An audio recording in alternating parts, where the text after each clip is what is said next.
महाकुंभ के दौरान धर्म संसद का आयोजन भी होगा। कथावाचक देवकीनंदन ठाकुर की अगुवाई में लाखों सनातनी इस धर्म संसद में हिस्सा लेंगे। इतना ही नहीं, चारों शंकराचार्य और 13 अखाड़ों के प्रमुख भी धर्म संसद में शामिल होंगे। जानते हैं, 27 जनवरी को संगम की रेती पर होने वाली इस विराट संसद का सिर्फ एक मकसद है, सनातन को बचाना और इसके लिए सनातन बोर्ड को बनाना। आखिर कैसे पूरा होगा साधु संतों का सनातन बोर्ड बनाने का प्रण? क्या महाकुंभ के दौरान प्रधानमंत्री मोदी और सीएम योगी सनातन बोर्ड पर लगाएंगे मोहर? देखिए ये रिपोर्ट।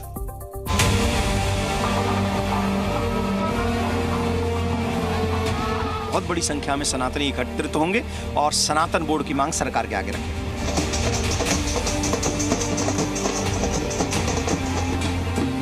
तो ये दक्षिणा होगी योगी जी की और मोदी जी की।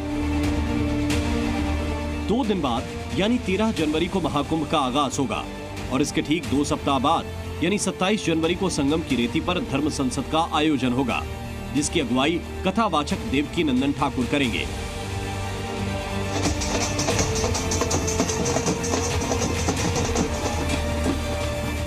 सनातन न्यास फाउंडेशन के अध्यक्ष कथावाचक देवकीनंदन ठाकुर आज प्रयागराज पहुंचे ताकि सनातन के महापर्व में शामिल हो सकें।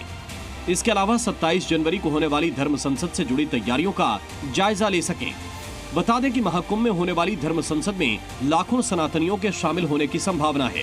इतना ही नहीं, धर्म संसद में चारों शंकराचार्य और 13 अखाड़ों के प्रमुख शामिल होंगे। देश भर से आए प्रमुख संत भी धर्म संसद का हिस्सा बनेंगे। इस धर्म संसद में सनातन बोर्ड का प्रस्ताव लाया जाएगा। प्रस्ताव मंजूर होने के बाद केंद्र सरकार को भेजा जाएगा। मैं नहीं जानता कि सनातनी कितने जगेंगे इस मुहिम से। उस समय भी लाखों लोग दिल्ली पहुंच गए थे और मुझे ये आशा है कि लाखों लोग ऑलरेडी हैं यहाँ। सिर्फ इन तक मैसेज पहुंच जाए तो यहाँ तो लाखों से ज्यादा पहुंचेंगे। तो मुझे ऐसा आशा है कि यहाँ बहुत बड़ी संख्या में सनातनी एकत्रित होंगे और सनातन बोर्ड की मांग सरकार के आगे रखेंगे।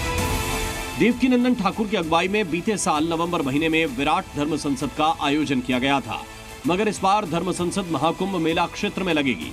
बता दें कि धर्म संसद में वक्फ बोर्ड की तर्ज पर सनातन बोर्ड के गठन की मांग की जा रही है और धर्म संसद से जुड़ा जो प्रस्तावित खाका सामने आया है उसके मुताबिक सनातन बोर्ड पर सरकार का नियंत्रण नहीं होगा। इसमें देश के तमाम बड़े शंकराचार्य शामिल होंगे। साधु और संत सनातन बोर्ड के नियम तय करेंगे।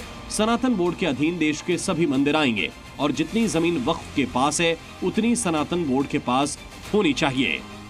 अगर योगी जी और मोदी जी 40-50 करोड़ सनातनी और लाखों साधु संत धर्माचार्यों को इस कुंभ से अगर कोई दक्षिणा देना चाहते हैं तो सनातन बोर्ड की दक्षिणा ही इस समय आने वाले देश को बचाएगी, संतों को प्रसन्न करेगी। और हम जैसे तो सनातन बोर्ड जब बना देंगे भैया, हम तो भैया जो कहेंगे सो करेंगे, सनातन को बचा लो बस।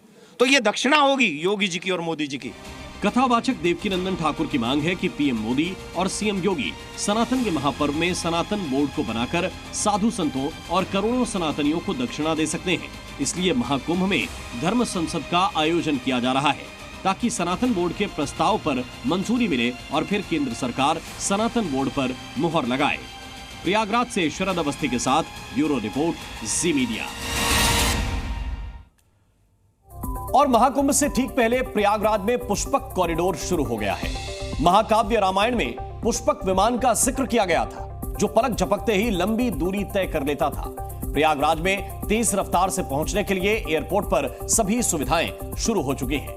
प्रयागराज एयरपोर्ट पर रात्रि विमान सेवा की शुरुआत भी हो गई है। प्रयागराज से अब 24 घंटे विमान सेवा चलेगी और देश के 1-2 नहीं बल्कि पूरे 25 शहरों के लिए विमान सेवाएं शुरू हो चुकी हैं।